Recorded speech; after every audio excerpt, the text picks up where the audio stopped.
Hello everyone, today we are back on the dev server yet again, this time to take a look at two new Russian vehicles. First off, obviously we have the MiG-19. This is going to be one of the first 3 tier 6 aircraft in game, the only one of which is Russian. And I believe this is going to be the new meta for top tier jet games, at least until they add something faster and generally more capable. This thing is an absolute beast. Effectively, the only way I can describe its climb rate is saying that it's a rocket ship. You have very similar amount of power to the F-100 Super Sabre, but in a far smaller and lighter aircraft. This thing just pushes its way up, fully upgraded. I was seeing on the stat card it said 166 meters per second, compared to the Super Sabres, roughly 50 to 60 meters per second. So, you know, you have a big advantage there. I think in this test flight, from brakes off to about 15,000 feet was about 1 minute and maybe 30 seconds. It really was not long. It was an incredibly quick climb. You can climb very steeply. And you know what? This does demonstrate in a small way how aircraft in the future like the English Electric Lightning might perform. This is really going to show, because this outclimbs everything it's going to face by a massive margin. Now, of course, I've got to altitude now. I'm going to begin to level out and make a turn. Once I have done that, I am going to begin to try and take this thing supersonic. Of course, at altitude, it can go supersonic in level flight. Ground level, it can go supersonic at ground level. But only after a shallow dive, and it can't really sustain it. The Super Sabre is far better at sustaining supersonic at ground level. Of course, that also bleeds the speed off, but it does keep the speed up for longer. Now, this thing, though, at high altitude is faster. It's got a better climb rate. Less armament. As you can see, there's two 30mm cannons. The ammunition actually is in the leading edge of the wing. So this has two 30mm cannons and 2 missiles. The missiles are, I believe, K-13s, which are effectively reverse-engineered AIM-9s. When I've got up to speed, you're about to see these supersonic effects for the first time in one of my videos. Very cool. Now here we go. We're getting the sort of shock cloud forming around the aircraft as it sort of pushes up towards Mach 1. Very interesting, and it is very strange, really, once you go supersonic, because when you're viewing the aircraft from the front, it goes silent. Now, I am pushing, as you see, it's louder there, and it's silent in front. And that's a very cool feature, I think. I think guys are going to put a lot of attention into getting this right, which I'm really happy with. And you know what? The missiles aren't the best either. They're not the most overpowered, which does mean that, you know what, it's not going to be an overpowered type of thing. They are going to be faster. But, you know, making high-speed passes, you're not just going to be able to yeet off a missile and instantly kill an enemy aircraft. You're going to have some kind of precision to it. If you saw my British video, you'll know that I said that the missiles, they're not close-range weapons. What you want to do is you want to dogfight the enemy aircraft or boom and zoom them, depending on your aircraft's capabilities, and you're going to have to use your guns. If the enemy aircraft tries to run away and is faster than you, then you use the missiles, because he's going in a straight line, and it's highly likely you're going to be able to hit. But anyway, back to the test flight. As you can see, the shock cloud's actually a bit further behind and a bit less. That's because I am going far above the speed of sound, although that is going to begin to bleed off as I lose altitude and begin to slightly pull up. And the cloud's going to come back, and then it'll just bleed off away. But as you can see, it's going fairly well. We gained a fairly substantial amount of speed, so we have been able to maintain it. And that's the cockpit, by the way. It's a very nice looking cockpit, in my opinion. And also the sound still goes off. And now we're beginning to drop back from Mach 1 as we do that turn. It bleeds off the last bit of speed, and we are now subsonic again.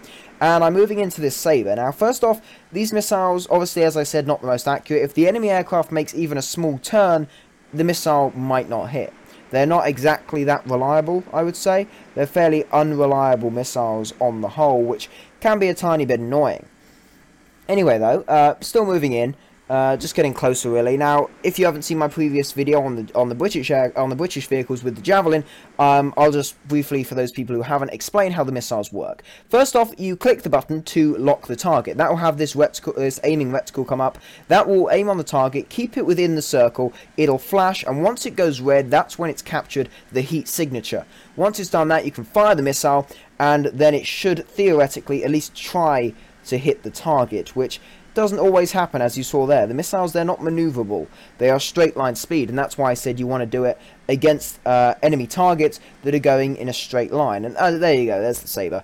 And if you did hear there, the jet flyby sounds have really been improved this update. So thank you very much, Gaijin, for improving those sounds, because previously the sounds of aircraft flying by was a bit lackluster. Now, absolutely beautiful. Thank you very much for doing that.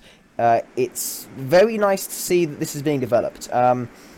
They've made supersonic aviation, but not just that, they have also improved other aspects of jets, or just aircraft in general. The flyby sounds, the general, slightly the physics as well, and also you can hear the sonic boom from really far away in CBs, which you will know if you were watching my stream yesterday, when I was on the server. You would have seen that when my squad mate was saying, oh, okay, I'm hearing sonic booms, which was actually really cool.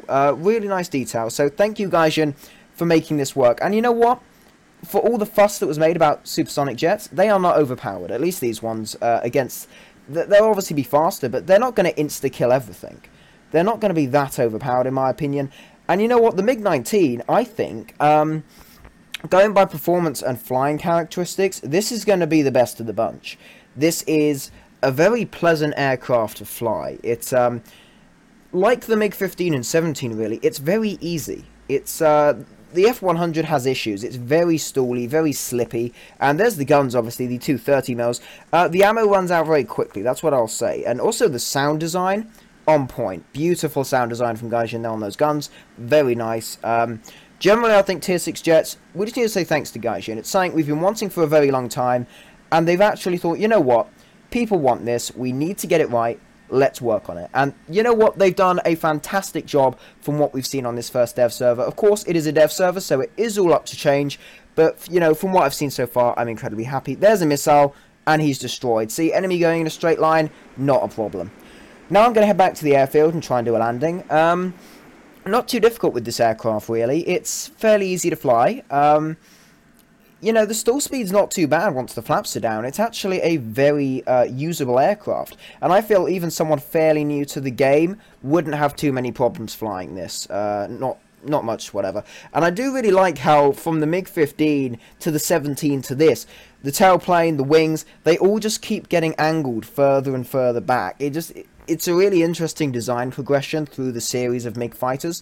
Even the MiG-9 where it was straight wings, then the 15 where it was slightly angled back, 17 where it was a lot more, and this thing where it's just completely swept back is very interesting progression there. And I do like it when you have a fighter line where you can watch the progression of the design move along. Definitely something I personally find really interesting. Let me know if you guys find that interesting as well. Just a little thing there. But anyway, coming in for landing, got a decent lineup here.